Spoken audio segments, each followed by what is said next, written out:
के नबी ने उनको भेजा था कि जाओ कुफारे मक्का से जाकर के कहना कि अल्लाह के नबी इस वक्त में उम्रा करने की नियत से आए हैं, लड़ाई झगड़े की नियत से नहीं आए, मुकाबला करने की नियत से नहीं आए। लिहाजा हाँ उस्मान जाकर के कहो कि वो अल्लाह के नबी और सहाबा को उम्रा करने दें। झगड़े का इरादा नहीं है, लड़ाई का इरादा नहीं है। लिहाजा अल्लाह के नेक बंदो हजरत उस्मान इब्ने अफ्फान मक्कतुल मुकर्रमा के अंदर जाते हैं, अपने साथ एक रहबर को लेते हैं और रहबर उनको लेकर के बड़े बड़े सरदारों की तरफ चलता है। लेकिन वो रहबर देखता है कि हजरत उस्मान का पायजामा जरा टखनों से नीचे है, उनकी लुंगी जरा टखनों से ऊपर है। वो हजरत उस्मान से कहता है, क्या कह रहा है हजरत उस्मान से, हजरत उस्मान इब्ने अफ्फान जरा अपनी लुंगी को नीचे कर लो, जरा इस लुंगी से अपने टखनों को ढक लो। चुनाचे हाँ यहाँ चौधराहट की अलामत ये है कि लुंगी को टखनों से नीचे रखा जाता है, पायजामे को टखनों से नीचे रखा जाता है। लिहाजा उस्मान मैं तुमसे गुजारिश कर रहा हूँ, तुम्हें बड़े बड़े सरदारों में जाना है, बड़े बड़े चौधरियों में जाना है। लिहाजा अपनी लुंगी को जरा नीचे कर लो ताकि लोग तुम्हें बड़ा समझे। इतना सुनते ही हजरत उस्मान की आंखें सुर्ख हो गई थी और वो कह रहे थे ओ अपनी जबान को बंद कर ले, ओ अपनी जबान को बंद कर ले। लिहाजा मैंने अपने आका को इसी तरह लुंगी पहनते हुए देखा है। मैं चौधराहट नहीं मानता, मैं बड़ापन नहीं मानता, मैं तकब्बुर नहीं जानता। लिहाजा मैंने अपने आका की लुंगी यही देखी है, इसीलिए हजरत उस्मान की लुंगी भी टखने से ऊपर ही रहेगी। फरमाते थे हजरत उस्मान इब्ने अफ्फान, जरा सुनो जवान, क्या फरमाते थे मेरे और आपके आका, मा अस्फल मिनल काबैनि मिनल इज़ारि बिन्नार, कि अगर तेरी लुंगी या पायजामा तेरे टखने को ढक लेगा, याद रखना ये हिस्सा जहन्नम के अंदर जाएगा। अल्लाह को ये तेरा तरीका पसंद नहीं है, ये तकब्बुर की अलामत है, ये बनावट की अलामत है, लिहाजा ये चौधराहट की अलामत है और मेरे अल्लाह को तकब्बुर पसंद नहीं है। फरमाते थे मेरे और आपके आका कि जिसके अंदर जर्रा बराबर भी तकब्बुर होगा वो जहन्नम के अंदर जाए। नारे तकबीर, नारे तकबीर। मुफ्ती खालिद साहब कासमी, मुफ्ती खालिद साहब कासमी, जलसे सीरतुन नबी, जलसे सीरतुन नबी। क्या है मेरे आका का तरीका कि पायजामा या लुंगी टखनों से ऊपर हो, लेकिन जवान जरा गौर कर, कहां है मेरा और आपका पायजामा, कहां है मेरी और आपकी लुंगी। जरा हम गौर करें, टखनों से नीचे है, ये तकब्बुर की अलामत है, ये बनावट की अलामत है, ये बड़ेपन की अलामत है, ये मेरे अल्लाह के नबी का तरीका नहीं है, ये मेरे और आपके शरीयत का तरीका नहीं है। और खामखा में और आप गुनाहों के अंदर मुलव्विस रहते हैं। लिहाजा कभी कभी हमने देखा कि बहुत सारे अहबाब के पायजामे और लुंगी नमाजों के अंदर भी टखनों से नीचे हैं।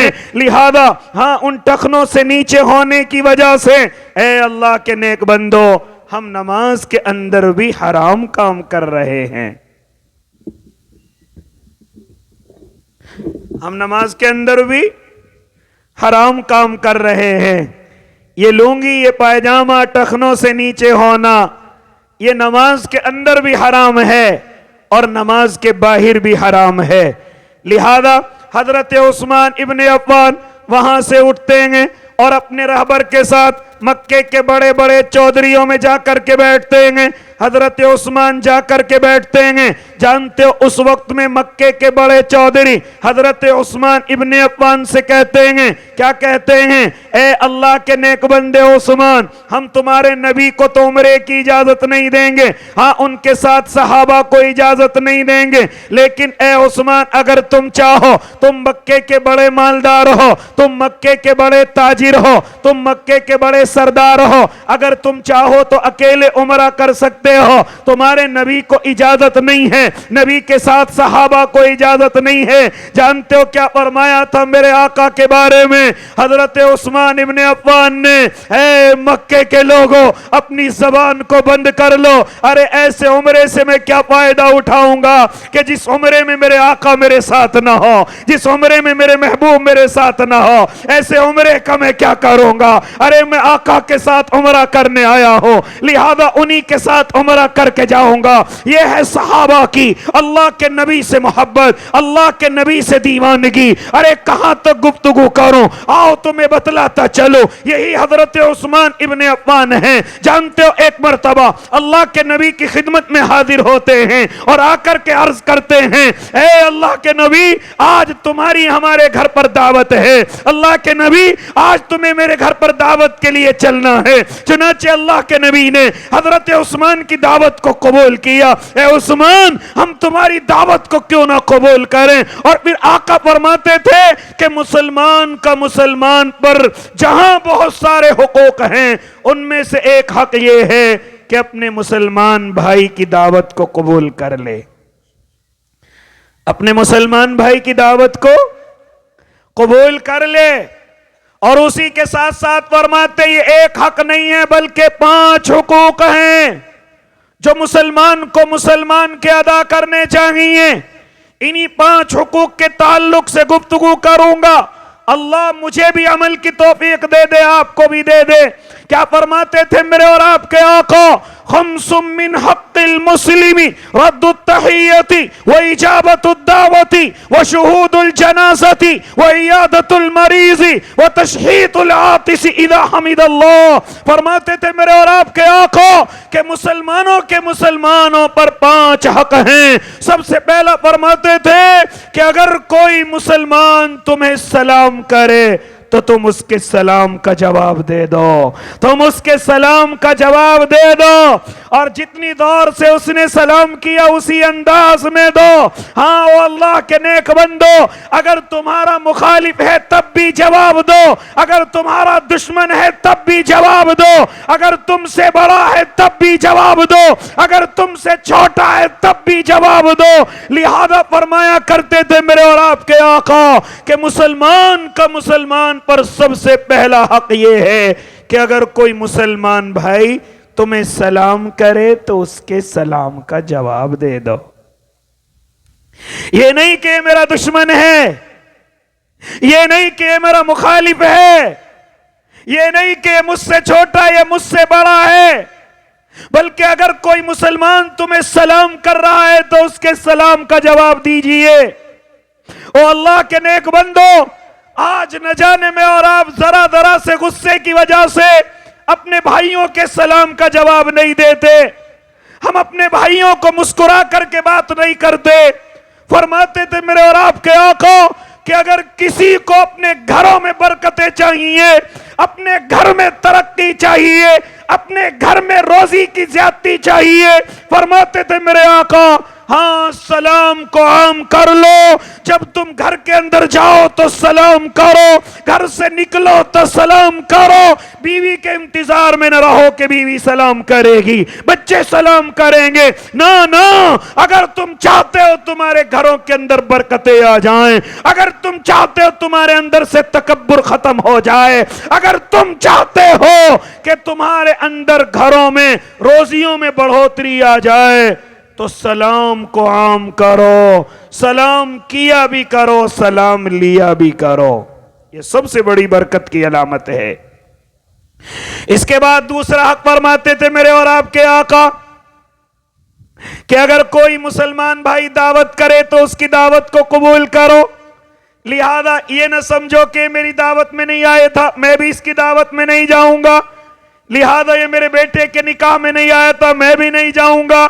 ना ना मेरे भाई, अगर कोई मुसलमान भाई आकर के तुम्हारी दावत करता है, लिहाजा तुम उसकी दावत को कबूल करो। हाँ, अगर वो दावत शरीयत के अंदर है तो जरूर कबूल करो। अगर वो दावत वलीमे की है तो जरूर कबूल करो। अगर वो दावत अकीके की है तो जरूर कबूल करो। अगर कोई अल्लाह को राजी करने के लिए दावत कर रहा है तो उसकी दावत को जरूर कबूल करो। हाँ, अल्लाह के नेक बंदो, मुसलमान का मुसलमान पर हक ये है कि मुसलमान भाई की दावत को कबूल करो। अपने मुंह को बना करके ना बैठो, गुस्से का इजहार ना करो, हाँ अपनी दुश्मनी का इजहार ना करो, बल्कि अगर कोई मुसलमान भाई तुम्हारी आकर के दावत करता है फौरन उसकी दावत को कबूल करो। मौका है तो जरूर जाओ। लिहाजा ओ अल्लाह के नेक बंदो, यहां मैं दावत करने वालों से भी कुछ दरखास्त करने लगा हूं कि दावत के लिए नेक लोगों का इंतखाब किया करो। अल्लाह वाले नेक लोगों का इंतखाब किया करो, ताकि अगर वो तुम्हारे दस्तरखान पर आए तो तुम्हारे दस्तरखान पर बरकतें नाजिल हों, तुम्हारे घर के अंदर बरकतें नाजिल हों। वैसे तो इंसानियत के तौर पर जिसको भी चाहो खिलाओ, अल्लाह सवाब से नवाजेगा। भूखों को खिलाओ, प्यासों को खिलाओ, मुस्लिम को खिलाओ, अल्लाह को नहीं मानता उसको भी खिलाओ। लिहाजा लेकिन फरमाते थे कि तुम्हारे घरों में दस्तरखानों की जीनत अल्लाह वाले होने चाहिए, उलमा की जमात होनी चाहिए, दावत और तबलीग के साथी होने चाहिए, खानकाहों के बुजुर्ग होने चाहिए। लिहाजा हाँ, अल्लाह के वली तुम्हारे दस्तरखानों पर आने चाहिए, क्योंकि जब कोई अल्लाह का नेक बंदा तुम्हारे दस्तरखान पर आएगा तो बड़ी सारी बरकतें तुम्हारे घर के अंदर नाजिल कर देगा। अगर घर के अंदर बरकतें चाहते हो तो मेहमानों की भीड़ को अपने घर के अंदर लेकर के आओ। एक सहाबी अल्लाह के नबी से जाकर के शिकायत करते हैं। मेरी माएं बहनें अगर मेरी आवाज को सुन रही हैं तो जरूर तवज्जो के साथ सुने। एक सहाबी अल्लाह के नबी से जाकर के अर्ज करते हैं, या नबी अल्लाह, मेरे घर की जो बीवी है, हाँ जब मेरे कोई मेहमान आता है अल्लाह के नबी वो गुस्सा हो जाती हैं, अल्लाह के नबी वो नखरों में हो जाती हैं, हाँ वो खाना बनाने से कतराती हैं, वो रोटियां बनाने से कतराती हैं। अल्लाह के नबी, मैंने बारहा अपनी बीवी को समझाया लेकिन मेरी बीवी की बात समझ नहीं आती। अल्लाह के नबी, जब भी कोई मेहमान मेरे घर के अंदर आता है तो मेरी बीवी मुझसे नाराज हो जाती है और गुस्सा हो जाती है। लिहाजा अल्लाह के नबी अर्ज करते हैं, ऐ मेरे सहाबी, फिर तुझे मेरी दावत करनी चाहिए, और जब मैं तेरी दावत को कबूल करके तेरे घर पर पहुंचूं तो अपनी बीवी से कहना कि मेरे तो अपनी बीवी से कहना कि मेरे कदमों की तरफ देखती रहे। चुनाचे बीवी से कह दिया गया, अल्लाह के नबी की दावत को कबूल कर लिया गया। चुनाचे अल्लाह के नबी सल्लल्लाहु अलैहि वसल्लम जैसे उनके घर के अंदर पहुंचे और खाना तनाउल फरमाया, और जैसे उस घर के अंदर से निकले बीवी ने देखा कि अल्लाह के नबी के कदमों के बराबर में बड़े बड़े सांप हैं, बड़े बड़े बिच्छू हैं जो अल्लाह के नबी के साथ घर से बाहर निकल रहे हैं, बड़े बड़े अजदहा हैं जो घर से बाहर निकल रहे हैं। बीवी घबरा गई और बीवी डर गई। चुनाचे मालूम किया अल्लाह के नबी बात समझ नहीं आई है कि जैसे ही आप घर से निकले हैं बड़े बड़े सांप और बिच्छू आपके साथ जा रहे थे। तो फरमाया था मेरे आका ने, ए अल्लाह की नेक बंदी, जब तेरे घर से कोई मेहमान दावत खा करके निकलता है तो तेरे घर की आफतें अपने साथ ले जाता है, तेरे घर की मुसीबतें अपने साथ ले जाता है। लिहाजा आज मेरी माएं बहनें मेहमानों को देख करके गुस्सा करने लगती हैं, मेरी माएं बहनें नखरा दिखाने लगती हैं और अपने शौहर से नाराज हो जाती है। न जाने कहां कहां से मेहमानों को उठा करके ले आता है।